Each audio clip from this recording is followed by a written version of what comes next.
ஒரு ஊரில் ராஜாவும் ராணியும் இருந்தாங்களாம். அவங்களுக்கு ஒரு அழகான ஒரு குழந்தை பிறந்திருந்துதாம். அவங்க என்ன பண்ணாங்கன்னா, அந்த ராணிம்மா அந்த குழந்தை மேலே ரொம்பவும் கஷ்டப்பட்டே இருந்தாங்களாம். ஏன் அப்படின்னா, ஒரு ஒரு நாட்டோட இளவரசன் அப்படின்னா எல்லாமும் தெரிஞ்சிருக்கணும்ல அப்படின்னு சொல்லிட்டு ரொம்ப கஷ்டப்பட்டே இருந்தாங்களாம். அதனால் என்ன பண்ணாங்கன்னா, அவங்க அவங்க அப்பா அம்மாவுக்கு கொடுத்த புத்தகம், அவங்க அப்பா அம்மா கொடுத்த புத்தகம் அப்படின்னு சொல்லி நிறைய கலைகள் இருக்க புத்தகம் இருந்துச்சாம். அது எல்லாத்தையும் கொடுத்து படிக்க சொன்னாங்களாம். உடனே இந்த பையன் என்ன பண்ணான்னா, சரி நம்ம மட்டும் படித்தா எப்படி அப்படின்னு சொல்லிட்டு இவன் என்ன பண்ணான்னா, ஒரு பக்கத்தில் அங்கே இருக்கிற எல்லா மக்களுக்குமே அதை கொடுத்தானாம். இதுமாதிரி எல்லாமும் படிக்கலாம் அப்படின்னு சொல்லி அந்த புத்தகத்தை கொடுத்தானாம். ஸோ எல்லாமும் ஒன்று ஒன்றா கற்றுக்கிட்டாங்களாம். எது செய்யணும், எது செய்யக்கூடாது, எப்படி இருக்கணும், எப்படி இருக்கக்கூடாது அப்படின்னு சொல்லி ஒன்று ஒன்று கற்றுக்கிட்டே இருந்தாங்களாம்.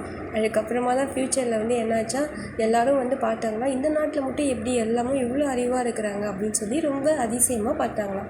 ஸோ இதுக்கு காரணம் என்ன, அந்த குழந்தை தானா. ஸோ என்ன பண்ணணும் அப்படின்னா, என்ன சொல்கிறாங்கன்னா, எப்போதும் தெரிஞ்சவங்க தெரியாதவங்களுக்கு சொல்லித்தரணுமா அப்படின்னு சொல்லி ஸ்டோரியை முடிச்சிட்டாங்க.